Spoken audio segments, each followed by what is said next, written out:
All right, well, it's a pleasure for me to be here. As Jennifer said, I drove today from wonderful city of Cedar Falls in northern Iowa.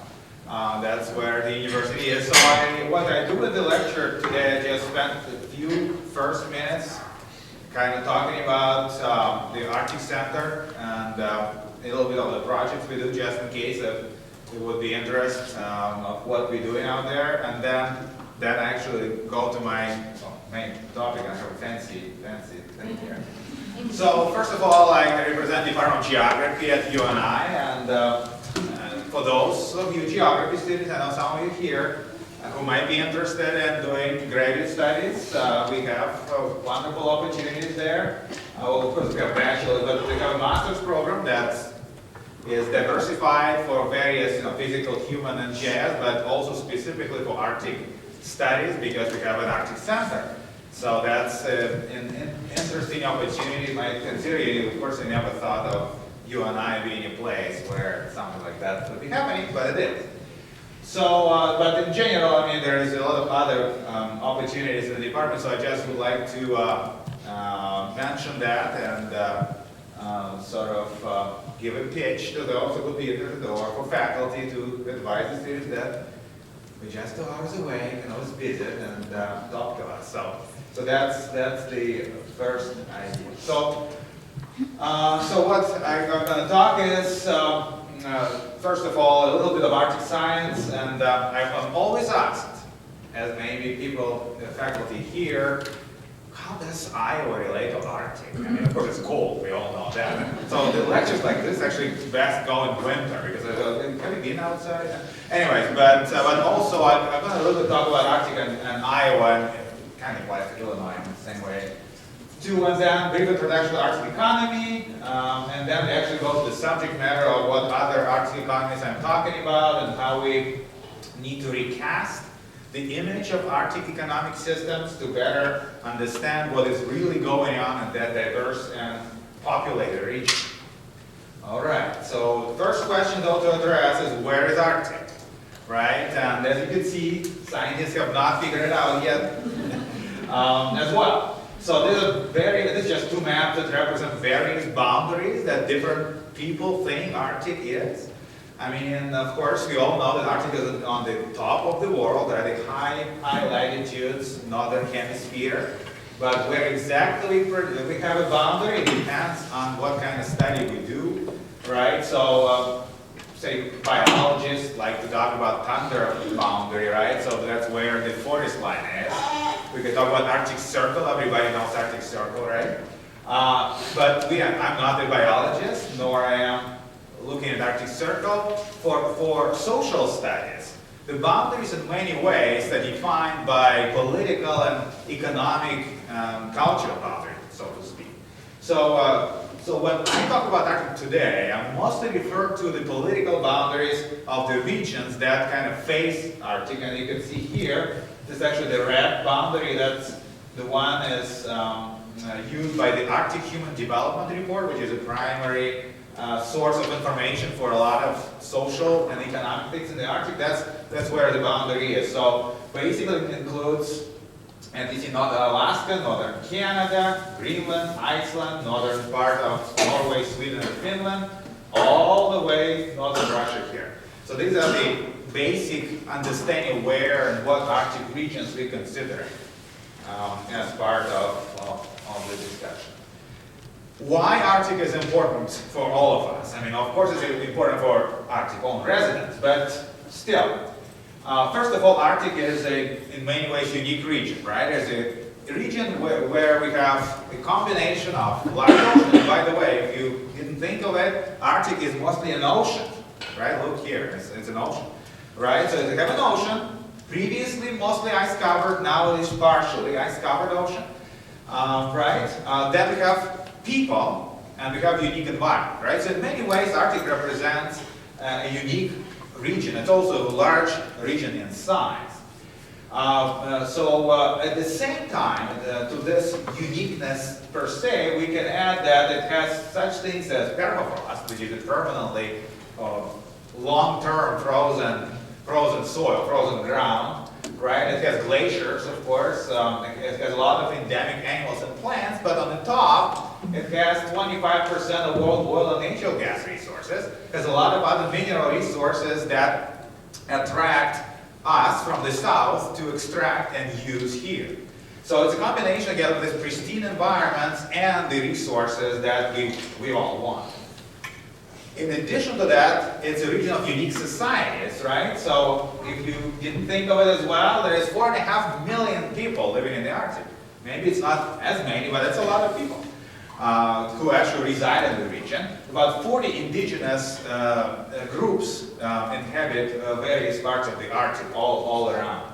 So that's an interesting place, right? This combination of these things is very interesting. At the same time, Arctic is experiencing very rapid change. More rapid, actually, than probably any other region, or at least large region in the world. First of all, is environmental change. Well, warming. Now, we talk about global warming, we talk about warming climate. This is maybe, can have a discussion about it. There's no discussion within the Arctic. It's warming, period. I mean, we know there are observations, of course, in the last, we talk about the last 100-some years, right? But in those years, we see the rapid warming in the Arctic, and actually the most rapid warming on Earth. I can't look at this physical scientist, I'm not, but the natural scientists tell me that the very rapid warming and the so-called Arctic amplification, right? So it's really happening fast. Degradation as a result of that, degradation of ice and permafrost. Well, these are maps of the ice change, sea ice change, right? And of course, change in vegetation cover. So all of these changes are there. But I always say, as rapid and dramatic as they are physical and natural changes, there are also social changes, maybe even more drastic. First of all, we talk about new mineral resources that are becoming an important part of what happens in the Arctic. And that's why we have so much attention in the last 2 decades to the Arctic. Secondly, we have the potential opening up of sea routes, right? Across the Arctic. Well, I could use this wonderful map. We go either this way, or actually straight across to make sure, right, to make shorter trips between Japan and East Asia in general and Europe, right? You can see it on this map pretty well. That instead of going like this, they go just like this, right? So this is another big change. New political aspirations, especially of indigenous people who receive some recognition of their rights from Arctic countries such as Canada, United States, Nordic countries, and even some of that in Russia. Completely new geostrategic vector in the Arctic. Arctic has always been, by the way, the field of the Cold War, right? You remember, maybe some of you don't remember what I'm talking about, but there was something like that, right, back 25 years ago, when the United States and Russia were facing each other, right? And the shortest way to send missiles is not going here or there, it's actually through the Arctic, right? It's always been a theater of the Cold War. So now it's different. But now there are new players in the game, right? There's Canada, there is United States, there's Russia, of course. Norway is a very strong player. So there is a very different geopolitical pattern there, but also connected to this reach for resources. Who gets what piece of resource? And of course, there is a perpetual uneasiness between capitalism and traditional societies. All right, I'm just not going to. So, just one slide on Iowa. I'm always convinced that Iowans did not discover Arctic with me or with my colleagues at UNI. I mean, there have been a lot of actually history of studying Arctic by Iowans, and we claim actually William Stephenson, which is one of the important Arctic explorers, did his bachelor degree at the University of Iowa. And amazingly, I didn't know until I actually read about it, Frank Krasta was a student at the University of Iowa who traveled in 1892 for 300 miles across Canadian North by himself. So Iowans really had interest in Arctic a long time, right? And of course, Dorothy Jean Ray is our UNI alumna who is a very important anthropologist who studied Arctic culture. So again, Iowans have contributed in the past I'm sure if you, of course, the people from Illinois, I'm sure did the same.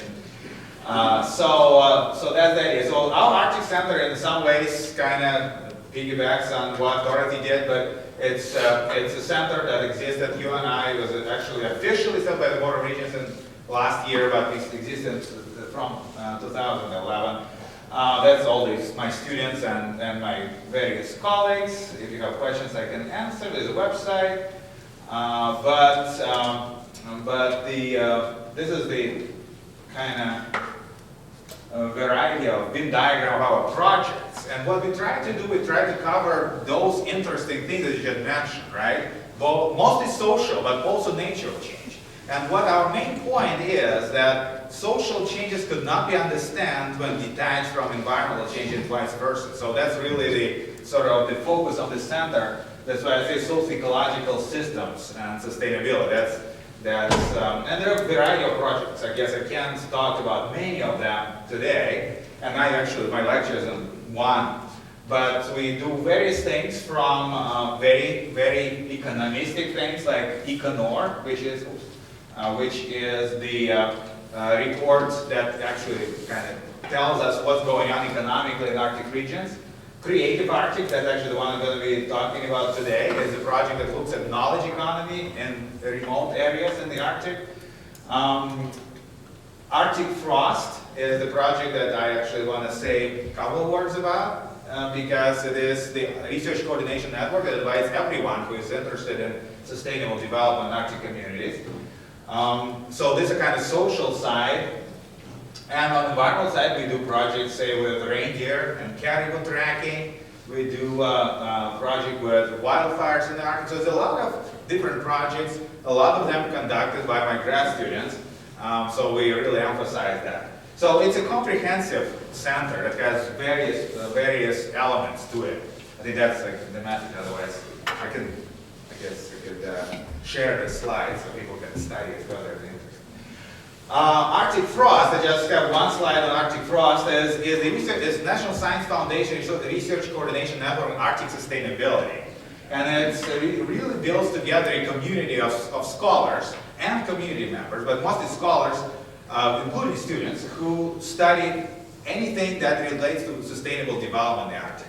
Whether it's cultural sustainability, economic sustainability, environmental sustainability, all of these elements are there. So how do we develop Arctic communities in a way that allows them to have a long-term, long-term prosperity, as well as allow them to preserve the functionality of surrounding environment? So that's the idea.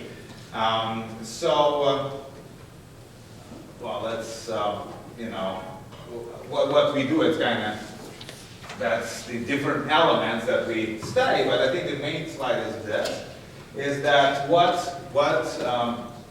opportunities exist, and indeed for both faculty, whether it's social and non-social faculty, right, the natural scientists, which we actually really try to encourage, but also for the students, that we have programs that have various options, including travel support for workshops and communications. And our Facebook is very active, so you just need to enroll to be a member, and it's open, and you can just see what's going on, be part of the discussion. And that applies to, of course, anybody, including, I wrote Iowans and neighbors, meaning people of Illinois, in this case, that could be part of it, just to kind of educate themselves about what is happening in terms of sustainable development in the Arctic. So it's just sort of a brief invitation to this. So now, oh boy, now I should talk the subject matter that I came here to talk about. So I was in Nome, Alaska. It's a community that is kind of across the Bering Strait here, across the Bering Strait from Russia. And one of we talked about various, we talked about sustainable development in communities, but we talked about various things. And you know what's happening in Alaska right now, right? You know, they have really downturn in their resource economy, and more so they're kind of fearing that it's not going to come back pretty soon. So they kind of looking for things. And one of the community participants said this kind of phrase, you know, here in Alaska we now need the new money. The new money. Not the government money, Not the oil money, but some kind of new money that actually keep us going. And that's, I think, a very important kind of quote that I would like to begin with. So what we're looking at is the new opportunities, but I start by looking at actually what is already in existence in the Arctic. So we talk about Arctic other or new economies, you can call it either way. I mean, I explain in a second why they're other economies. And then we have explored two case studies, knowledge economy and also cultural economy if I have time. Just do of that. All right, so what is the stylized representation of Arctic economy that you read in the textbook? All right, it's so-called three pillars, right? Three pillars of Arctic economy, right? The resource sector, non-renewable resources, oil, natural gas, various minerals that are being extracted is one. Then, of course, the public sector. Public sector is government. The largest employer in most of the regions in the Arctic is government, actually. Right? But be it military employment or it's civilian employment, it's state government, federal government, local government. Right? So that's source of income. And traditional, right? Traditional economies, land and sea-based economies, hunting, gathering, fishing, and things like that. So this is kind of what we typically have this triad, this three pillars, three pillars of Arctic economy. But how true is this representation given that Arctic is inevitably part of other processes that exist elsewhere in the world, right? Arctic is certainly a part of globalization. Arctic communities, especially larger communities, especially cities, are part of global economy, right? So there are other forms of economic activity that exist and emerge in those places. Then urbanization. As you'll see in a couple of slides, Arctic is a remarkably urban world. There's a lot of cities, well, could be small, but well, from anywhere from 10,000 to 300,000, which is the largest cities in the Arctic, are out there, and they're growing. They're growing pretty fast in most places, not in Russia, but Russia is different in this case. And then, of course, there is post-industrial economy. Remember, actually, it's kind of important. All Arctic regions are part of the post-industrial countries, right? Not talking about some strange countries or some less developed. I'm talking about part of Canada, part of the United States, part of Russia, part of Nordic countries, right? Those national economies are not, of course, based on those activities that I said before, right? They are post-industrial economies. So it's very difficult to imagine that Arctic is somehow insulated from all this development. So that's why we need to study some other economies. So this is just a basic representation of economic system of the Arctic. I mean, it's kind of a slide from the first Arctic Human Development Report, but it doesn't matter. So what we see here is the GDP. Well, again, it's all GDP, so don't worry about it. And we're really interested in the structure, right? So, of course, most of economic activity happens in Russia, by the way, and well, a lot of it in Alaska, too. So basically, it's quite large, actually, GDP. I mean, given, it's at that time in 2001, right, probably 1/10 of 1/10. Well, let's say. So Russia, so US GDP will be 10 trillion, right, or something like that. So this is 250 billion. So it's not a small one. I mean, it's more than probably my state. Definitely. So in any case, so it's fairly large GDP. If you see the per capita, of course, varies a lot. But the important part here is that Arctic produced there's a lot of economic activity in Arctic. That's what we leave it with. Now, where is this economic activity happening? Which sectors? So we talk about resource sector as an important driver. Here is the proof. So this chart here shows you so the green is the representation of the resource economy. Oil, natural gas, mining, all these other things, right? So it's pretty big, right? So we talk about resource dependency is one of the problems of Arctic economies, like Alaska, right? As soon as shell pulls out, as soon as the Prudhoe Bay is actually declining for decades now in its production, and the economy is in shambles. As soon as this sector is doing bad, the whole economy, that's what resource dependency is. They depend on one sector. This is all true. And that's actually something that they want to change by looking at new money, but there's a flip side to this chart, I think. There's a blue of this, the blue part. And the blue part is actually non-resource. So yes, resource is very important, maybe the most important, but there is a bunch of other things, right? The rest of the economy that is not. So I'm really interested in looking at this part of the economy and seeing the options there and how we could sort of substitute this green segments, right? So how we could better do with other parts to not be resource dependent in the Arctic. And of course, resource dependency is also not just that your economy is dependent on one sector, but also even that sector doesn't bring much to your people, right? What happens in many places, and actually you need to go to the Arctic for that, you could go to North Dakota for that matter, but I mean, so what happens is mining company comes, they pump all the oil, the natural gas, or whatever they find, and they leave, right? And local people work with nothing and stay with nothing. That's a big problem too. So we need really to look for economies that actually lift people, that actually make sure that there are benefits that go to the people who live in the area. That's actually part of sustainable development, right? This is just kind of big map of various economic activities in the Arctic. I just wanted to show again that there's a lot of things going on. So these are all oil and natural gas regions here. Some of them are being exploited, some of them are prospective, right? So there is also this potential traffic routes around the shores. I mean, of course, in Russia they actually operational.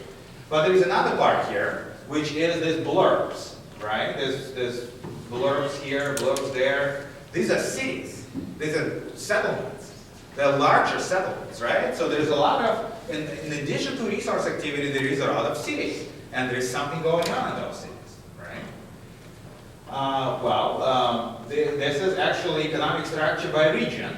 And we divide it by, so for primary sector, meaning it will be oil, gas, mining, and traditional sector. And then the secondary sector is manufacturing, and the tertiary sector is services, right? So if we split this economy, these three categories, you see what we get, right? I mean, yes, we have again very important primary sector, yellow, right? That's mining, oil, gas. Kind of something going on in the secondary sector, although it's not that much. I mean, it's mostly, I think, fish processing, for example, in Greenland. But then again, we have this blue. The blue is the tertiary sector. This is the service economy. This is the post-industrial, non-industrial economy that is not necessarily related or not primary, it's not extraction, and it's not manufacturing, it's something else. Again, that's the point, so we need to think of that. I hope I'm getting a convincing case here. So the last slide to this is that. So what are we looking at is the other sector. So we can call them new. I mean, I don't necessarily like the new because they have been there before, although they change their role and sometimes they change their nature. But the other sectors, non-three pillars. So there's a not resources, not public or traditional economies, although they could be, and they in many ways are connected to traditional sector. We have to remember that, to all the three pillars, right? But still, I mean, they are distinct because they are very different activities. These sectors are mostly enabled by internal capacities, which means that they are kind of dependent on what community has in itself, as opposed to somebody brings in development from outside. It's very important. That is, of course, in this graph here, you could see, so this is also data on GDP by region, and you can see here, right, other sectors varies, but they are sort of around, maybe it's actually more than 60%, but they are kind of 30 to 45% of regional GDPs. Actually, it's about $145 billion. This is actually updated data, so this is 2010 data. So we have $120 billion produced in those sectors, right? So they actually outweigh mining in all regions, except for Alaska and Russia, right? So that is the idea. If you look at this chart, you will see that these circles represent urban versus rural population, right? So yellow, kind of brownish yellow color is rural. The rest is different kinds of cities. Again, I don't need to talk much about it. Arctic is urban realm. It's urban place. I mean, the big cities right here. You can see them right there. Murmansk, 300,000 people. Norilsk, 175,000 people. Well, Anchorage, some people will say it's not Arctic, but it's subarctic. I mean, it's in Alaska. It's, of course, over 300,000 people. Right, and there are other cities of 100,000 and more, or near 100,000, and especially the Russian one. So it's an urban realm, I guess.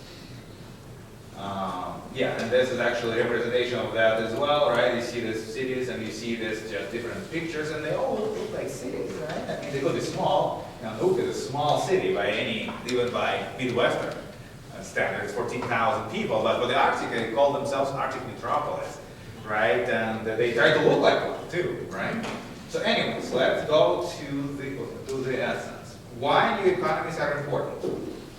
Because they represent global economic trends, right? They responses to them, because northern communities are part of the global economy. They create employment for local residents, right? These are not fly-in, fly-out people who come in to mine and then, have shifts of 2 weeks shift and then go home to southern community, and they don't leave any money, any income behind, right? So it's actually employment for local people, all these sectors. They diversify the economy, right? Because it's something other than mining or government or traditional. They create competitive advantages as opposed to comparative. Comparative advantage of the Arctic is natural resources, period. But competitive advantage is something that you know better how to do. You maybe not have means to do it cheaper, but you could, just because you have cheap labor, for example, which is not cheap in the Arctic. But it's a know-hows. You know doing something better. So this comes with these economies that we will talk about in a few minutes, which is knowledge economy. Right? It's also less decoupled. It means that it's more intertwined, more integrated in the local economy. It builds human capital, right? So actually invest in people and their education in communities, in the Arctic cities, as opposed to, again, people coming from outside and leaving immediately when economic activity such as mining stops, which allows us to retain young people, but also attract people from outside. And building other community capacities, and also, of course, more compatible with the notion of sustainability, because again, it depends on communities' internal processes, and it's more kind of stable. It does not go with boom and bust cycle like all resource-related developments. And of course, some governments already emphasize other economies is their goal to where to go with the Arctic. I mean, it's kind of ironic, I think. Russia probably should be the least of them, but Russia actually has a goal until 2020 to have a knowledge economy is a dominant economy in the Arctic. It's not going to happen, but they just talk about it. So what do I do? So I'll talk about other economies and describe geography of knowledge economy. Yes, and that's what we did. So so my case study one is knowledge economy. And specifically looking at the talented knowledge workers in the Arctic. So how do you define knowledge economy? I mean, it could be various things, but really, we talk about new knowledge production.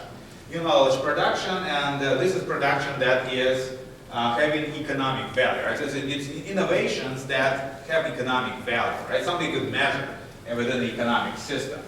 It's also certain parts of knowledge that, again, are measurable and engaged in the economic system. There are various measures of that. On the output side, we can talk about patents or employment in certain sectors. In supply side measures of this would be availability of educated professionals, right? So what we call human capital. Investments in research and development and things like that. So the other terms I use is knowledge workers, which is people employed in knowledge economy, and also creative capital. Of course, maybe you've heard about it without talking about Arctic. When I talk about Arctic and this, what are you talking about? But actually, I hope I will make a convincing case that it's important. So creative capital essentially is the stock of human creativity that has economic value. So all of us are creative, but the point here is that we channelize our new things that we make and we come up with into economic terms. We sell them or we earn some income from them. Right? We know that creative capital is one of the forces of development in post-industrial economy. I mean, in our US economy or Canadian economy, we never really think of this within the Arctic context. So my task is to actually show look at whether there is creative capital there, and whether there is knowledge economy in the Arctic. And if they are, what do they look like, and what could be further steps to make it more pronounced, I suppose.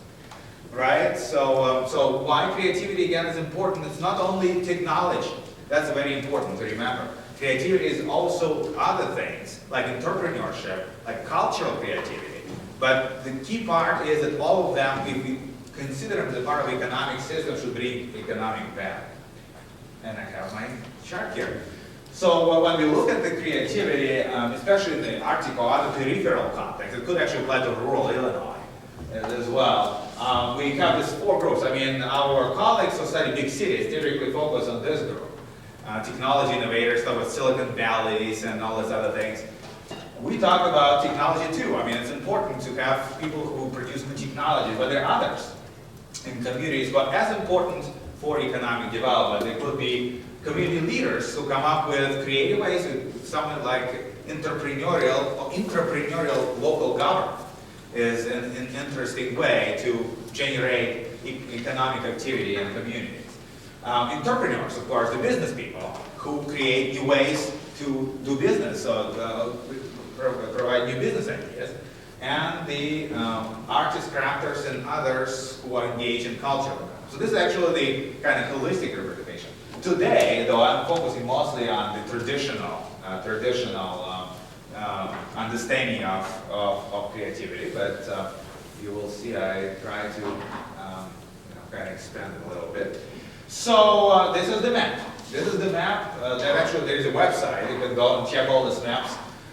This is the map of so-called talent index. You know, it's been famous by certain researchers in economic geography, but it basically shows us the relative representation of educated people within population. So the proportion of educated people relative to the country's average. And I just throw it in for now. You can see that actually, so if it's more than one, it's actually more, so you have relatively more educated professionals than your country as a whole. And here we compare, of course, with US, with Canada, with Russia, with fairly well, or Nordic countries, very well educated societies, right? And we actually see in some parts of the Arctic it's more than one, but I have more details then, of course, of that. So the talent index, again, is a representation of relative proportion of people with education. So again, education does not necessarily mean that you are working in creative industry or you're a knowledge worker. You are kind of potential knowledge worker. But of course, the studies demonstrate that they are tightly correlated. So what we see here, again, the point is that in a lot of areas we have,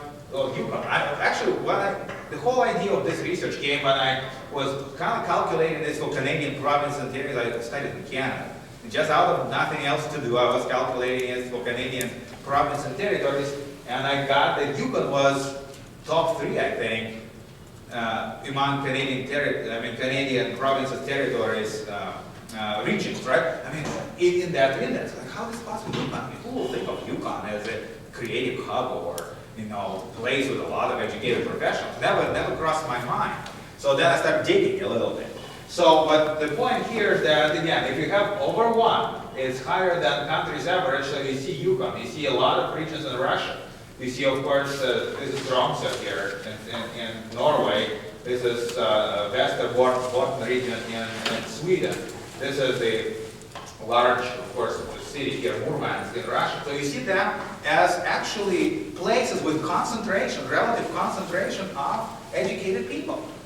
So it's quite interesting, right? If you just look at the map of educated, this is just simply proportion of people with post-secondary, you can kind of see the same picture. But this is a little bit more vivid because it also kind of normalizes it by the country's average. Okay, so we have that. This is actually the talent in the cities. My next slide shows the cities. So if we take the largest communities, I took communities with population of 20,000 people and calculated for those, and you can see some of them are not doing so well, like this. Turai is a small town in the middle of Siberia, but most of the large cities are also very, very high. So this is, the Russian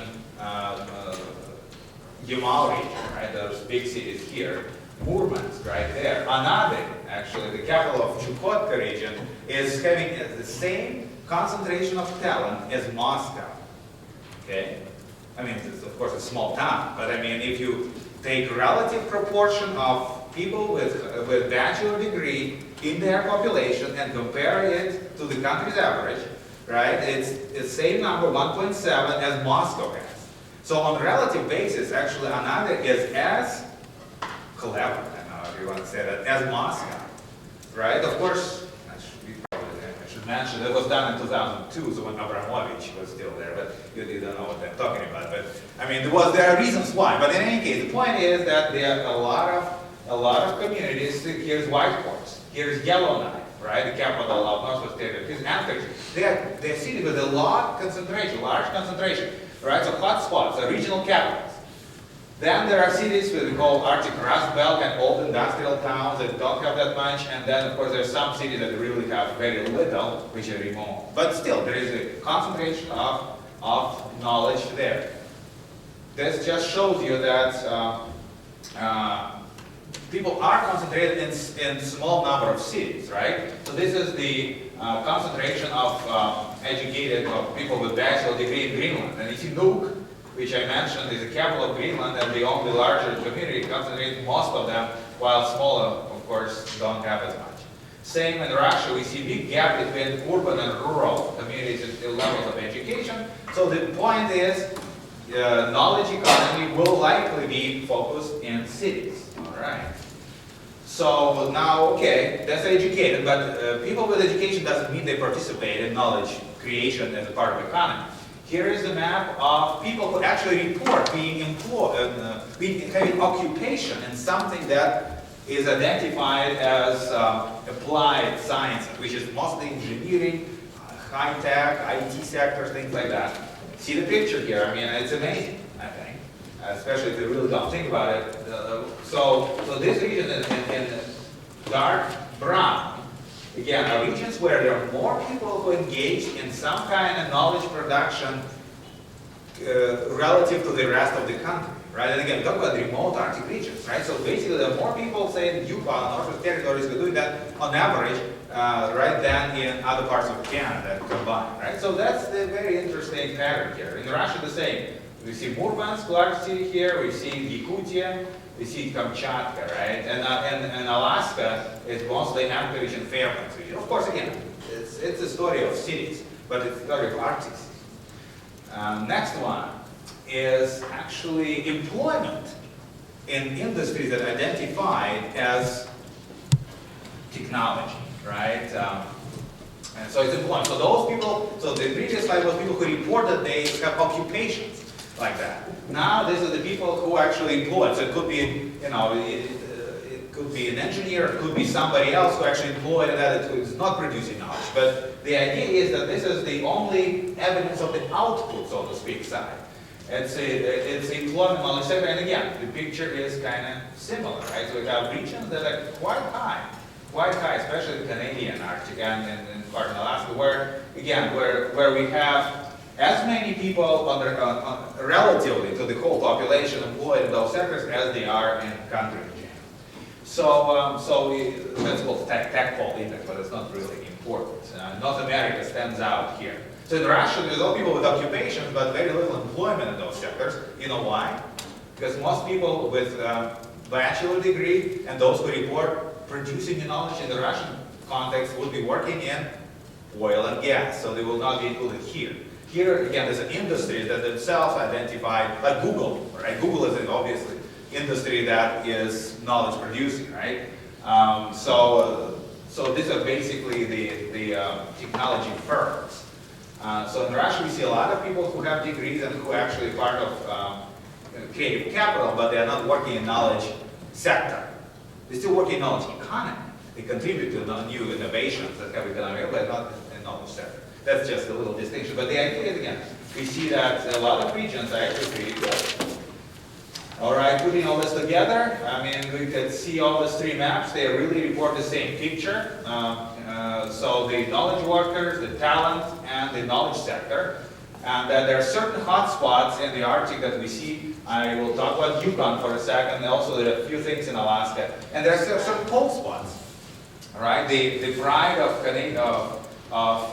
Alaska, the North Slope, has very little of anything because everything is in the oil sector, and actually, well, I mean, it's a little bit here. That's the people who work in technology production for oil. But really, I mean, in a lot of oil regions, we see this kind of wash away effect. The people who would otherwise maybe working as a knowledge workers, they work in other industries because they pay high wages and they do not participate necessarily in innovation. So, but that is the idea. So we do, so Arctic together has important creative potential and already has actual knowledge economy. Let me see what I have here.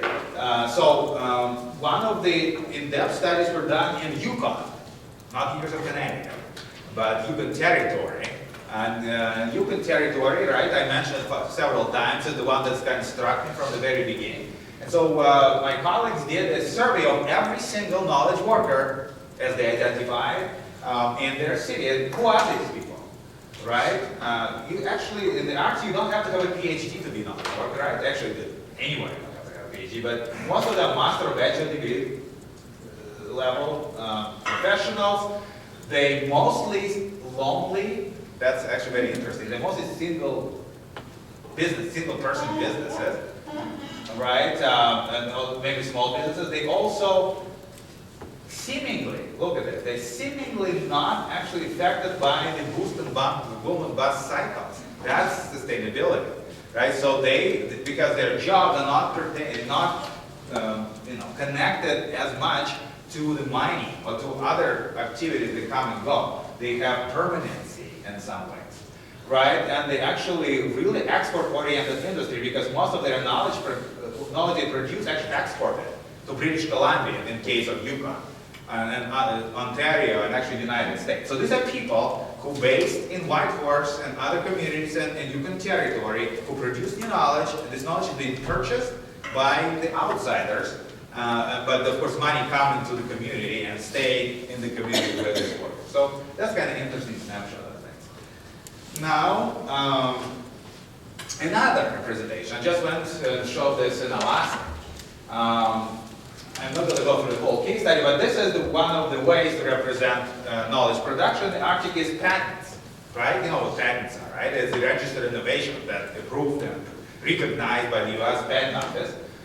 We decided just let's map, the patents, and actually, well, I mean, we have 2,000 patents from Alaska residents in the last 50 years. Not too bad, right? And you could see it. I mean, if you look here, it's kind of expected. Anchorage, the largest community, has most patents. Then Fairbanks University, and then, well, Bazilla. I was kind of a little bit surprised. Who's from Bazilla? Remember the lady? Sarah Bell, and she must be a prolific innovator.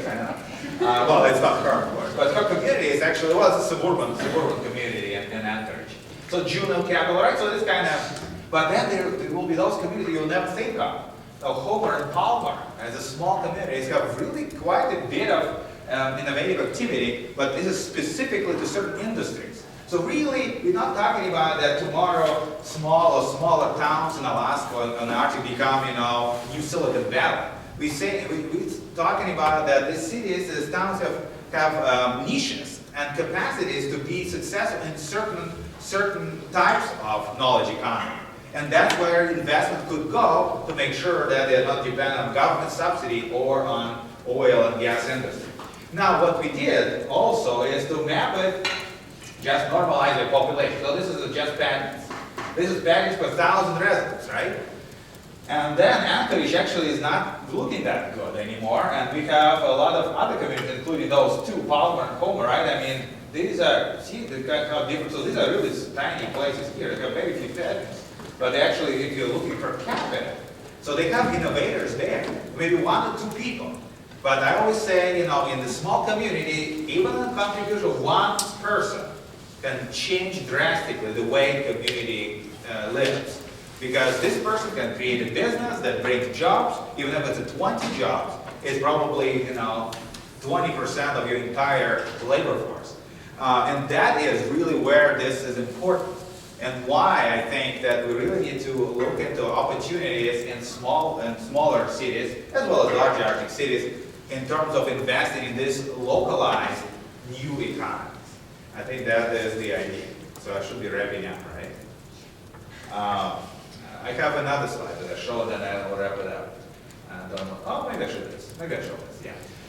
So we also did the same analysis for Alaska as we described, right? So, and this is actually the 4 sectors that I mentioned. Talent,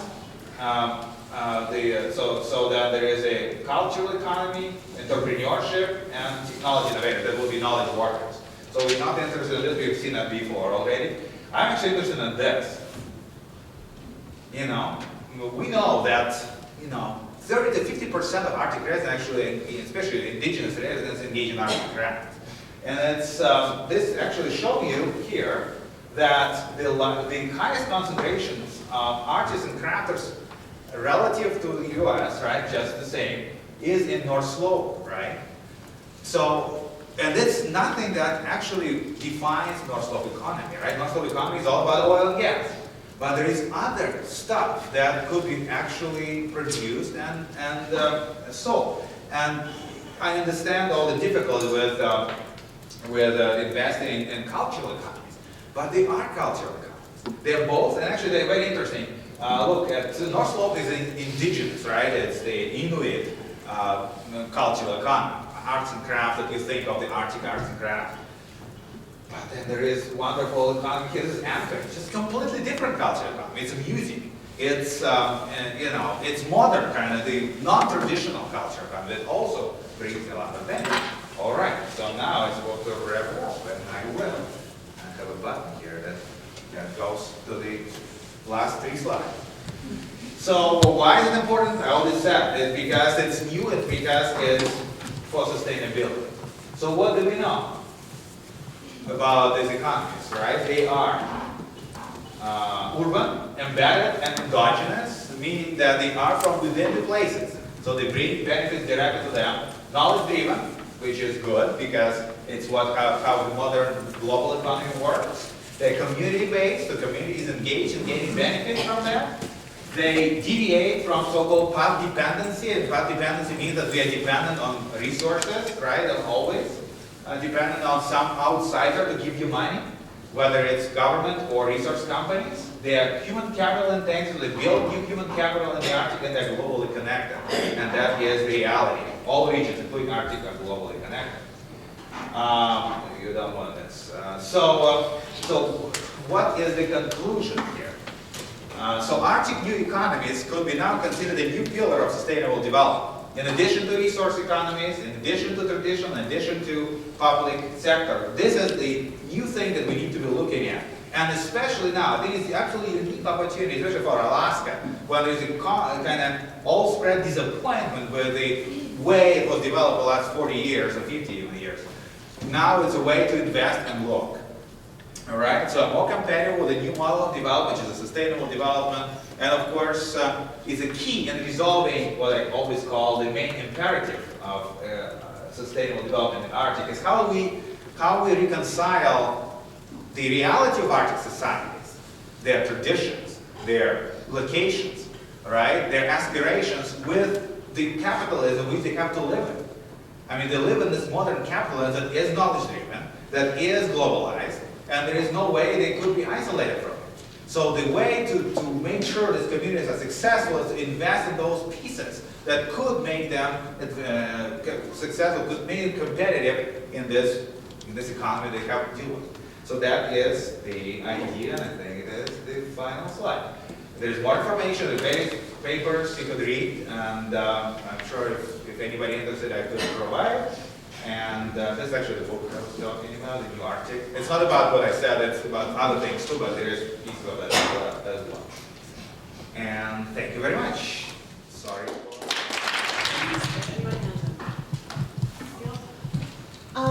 When you said that most of the Arctic is now under like government employments, what was it before that changed that? Well, I mean, so again, it varies region by region, but I mean, there is government sector is the main employer in many of them, right? I mean, before when we're talking about before, I mean, it's all so government. The government is heavy investor in the Arctic. Say in Alaska, for example. I mean, it's I guess historically in Alaska we have the military was the government payroll, right? Plus the various levels of government that exist there, right? From the federal, you know, a lot of land in Alaska is owned by federal government, so there's of course agencies that manage that. Then the state government, then the local government. So I guess there is no really before. Before was mostly traditional economy, and then it was resource economy, just like, you know, gold rush, right? Then it was, so the third pillar came in when the government started to pay attention to the Arctic. So in the US case, that would be the World War II times.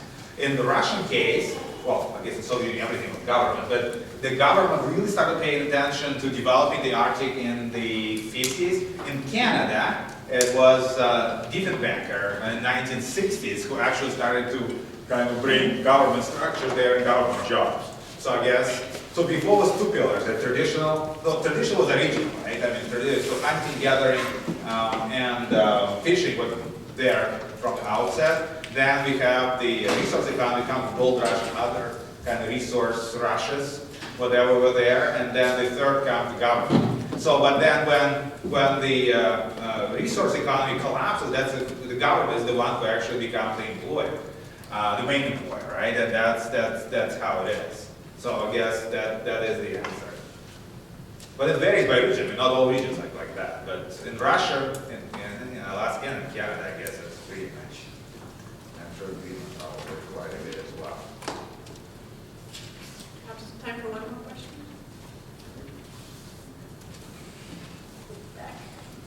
Yeah, where do you find the highest percentages of the population who are entrepreneurs? Oh, that's a good question. I don't have a map with me. Did I have? I mean, in Alaska? Oh, sorry, in the whole Arctic, right? All over the. That's a very good question, actually. I think.